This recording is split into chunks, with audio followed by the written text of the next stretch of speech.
Hey guys, what is up? It is me, Pagey, here once again with another video on Stargirl. This is going to be my review for episode 2 for this season, the first season, and this episode is otherwise entitled Stripe, or S.T.R.I.P.E.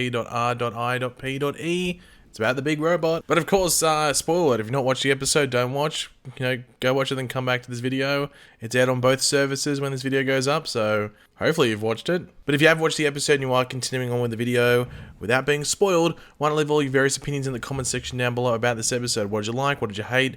Let me know all the stuff in between. Just let me know your general thoughts on this episode and any theories you might have going forward. And of course, if you're going to enjoy the video, you just want to show your support for the Stargirl videos and the channel in general, would be awesome if you could drop a like on the video to do all that. But yeah, last episode was obviously the premiere episode, or the pilot episode, or in my eyes it was called Stargirl, where of course we saw the origin of Stargirl, I guess you could call it, with Courtney moving from Los Angeles to Nebraska, getting the cosmic stuff, finding some stuff out about the Justice Society, going down a loose lead that her dad might actually be Starman, which still continues on in this episode. But the big thing to end off the episode of episode 1 was her encounter with Brainwave, or Henry King Sr. That was a sort of a reveal in the episode that he was still there in Blue Valley. Now, luckily, she's able to get away, but right at the end, the cliffhanger, if you want to call it, is Stripe coming down. Our first big reveal at the big robot that is in, that Pat Dugan, I don't want to say lives in, but, that he, controls, if you want to call it. And that's exactly where we leave it. And Pat isn't overly happy that Courtney's got the staff again. But that's pretty much where we pick up this episode. We pick up right at the end of last episode with Pat in the Stripe armor, bringing Courtney back to his workshop, with us also seeing that Brainwave also has Courtney's school ID for Blue Valley High, which is a big, sort of plot thread for the episode.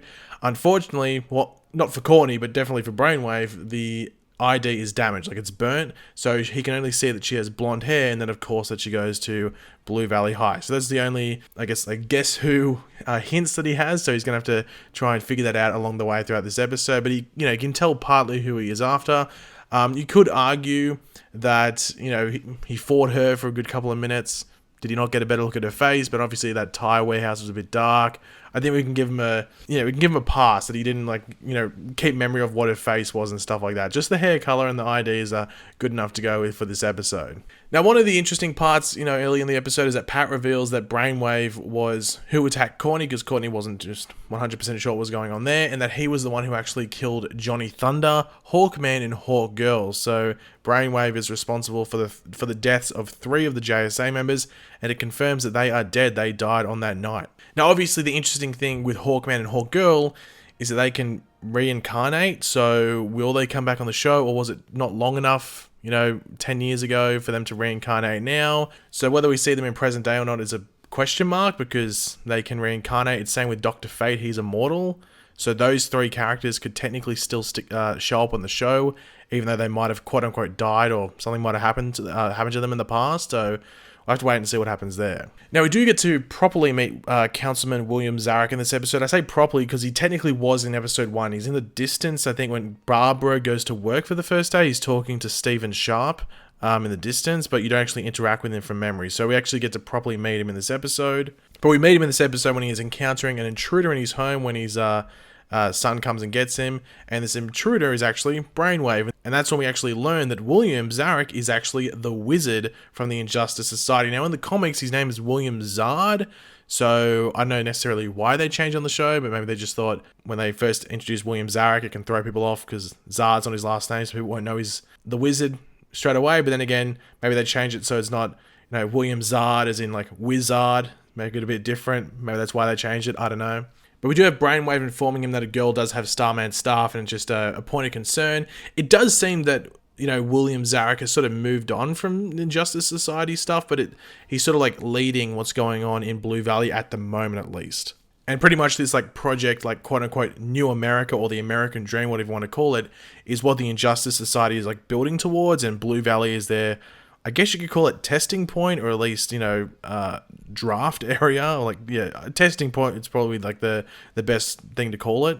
But pretty much I think this scene in general puts a spotlight on that where Barbara is working and stuff, because it seems like it's going to be a central player in this season, and definitely the end of this episode heavily hints at as well. Now, we actually found out that Owlman survived the night 10 years ago. He survived that fight, and he actually followed the Injustice Society around America, but died in a quote-unquote accident upon getting to Blue Valley, Nebraska, along with his wife, and Pat is pretty much picking up where Owlman left off, so that's why they're in Blue Valley. Now, this will play out with another character throughout the show. I'm sure we'll probably get maybe flashbacks in a certain episode. We'll have to wait and see. But was he the only one there? They didn't really hint that he was like the only one that survived that night. So maybe we might learn more in episodes to come. If they did say like everyone died, then feel free to let me know. But we just assumed like last episode that Owlman died. He got attacked by the wizard. He had looked like he had a hole through his chest. But he survived, apparently, and continued on for a bit. Now, obviously, the episode is called Stripe, so it sort of focuses on Stripe or Pat Dugan. So we get some like training sequences with Stripe and a bit of a montage, which I thought was pretty fun. Obviously, there's going to be some fails, but needed fails to perfect it all. You're not perfect straight from the get-go. Now, Pat does get some injuries that do raise suspicions from Barbara, along with also Courtney's injuries that she sustained recently. I like the old, the dodgy step in the basement. It needs to get fixed. Maybe Barbara might test it out and fall over as well. Who knows? Now, one of the more tense scenes in this episode, and there were actually a couple. There's actually a decent amount of tense scenes in this episode, but the first one that we really get in this episode is the scene between Brainwave and his son, Henry King Jr. As I said, pretty tense. It's almost as if Henry Jr. knows he's being messed with mentally by his father.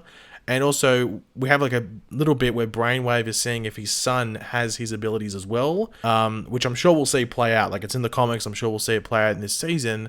But, Brainwave's testing it because he probably assumes that maybe Courtney is Starman's daughter as well. So he's seeing if, it's passing down the lineage in regards to power set. So, yeah. He can think really well, Brainwave, so maybe he's thinking ahead with his son as well. We do have Courtney taking Starman's suit and fixing it up through sewing in the home economics class, completely burning through all the machines in the process. The Stargirl suit is born in this process. You could argue, okay, well, a pair of scissors didn't chop through the suit, but a sewing needle could? Questionable, but anyway, I guess we'll just let it go. It was a cool sequence, and she was able to craft her own Stargirl suit and change. It doesn't look exactly like the Starman suit either. Like some of the white is lost, and even if you look at the suit in more detail, it looks like she put it together. You can actually see some of the stitching. It doesn't look so perfect, if that makes sense. It actually looks like she put it together. But we do meet Stephen Sharp again at the American Dream Project workplace thing with Barbara trying to implement her ideas and thoughts and stuff, and well, they aren't well received by him in particular. Now, Stephen Sharp, it's pretty easy. You can just do a Google. He is the villain known as the Gambler in the comics and the Injustice Society. He was even in the opening fight from last episode. He got smashed away by Starman, I think. I don't know how much of a physical threat he's going to be in this season, more just maybe a mental threat and playing the game, if you want to call it. So it'll be interesting to see how much he plays into this season as a whole. Now, we had another lunchtime scene with Courtney, and we have Beth and her parents on a FaceTime, Zoom, Skype call thing, I guess you could call it. And we actually learned that Beth's mother works with Henry King, aka Brainwave. And once again, this is another tense sort of scene, another tense sort of moment where you're like, oh, hold on, is he going to look at the screen and see Courtney's there and match the two and stuff like that? And you're just wondering, quick, get off the screen, don't look at the screen when he's looking at the screen, everything like that. But at the same time, he is looking through the student list, if you want to call it, of Blue Valley High. And you're wondering, okay, was he going to see it off this screen as well? But luckily for Courtney, in both instances, in regards to him looking at the screen and him looking at his own screen where the student list is, he doesn't see her. So Courtney gets away that time. Now, the open house at Blue Valley High was a pretty fun scene. We have the principal's son getting embarrassed by his mother. That just made me giggle out loud. He's like, oh, thanks, Mom. Now, his name is actually Isaac Bowen. Now, he actually becomes the fiddler in the comics. It'll be interesting to see if that happens, and I guess if when he becomes the fiddler, or if that's just meant to be a bit of a Easter egg. But who knows what happens this season in regards to character development and which characters get shoved in certain directions and stuff. So he could be the fiddler. Now, this probably provides the most tense of the scenes when we have Brainwave and Courtney looking for each other amongst the open crowd at this, open house thing at Blue Valley High, with Brainwave obviously having the upper hand because he can just read minds. So if someone goes, oh, there's Brainwave or something, he can think it, or read it, sorry. Now, he does encounter Courtney and tells her if he doesn't bring the staff to him, well, he'll kill her mother in a very painful manner. Very slow, very painful, just make it look like she had a stroke. And he's obviously going to do that. That's not an empty threat. He'll go do that. And Pat reminds Courtney, like, yo, he's not joking, he'll do that. Now, this is, I think, important that this happened in this episode because it was called Stripe. It's about Pat, so Pat is the one to go face Brainwave alone. It isn't like Courtney going and Pat chasing. It's Pat going and then Courtney comes afterwards. So Pat goes to face Brainwave alone in a very heroic manner in the Stripe armor, but does get dominated straight away. Like, let's be honest, like, he doesn't really do much.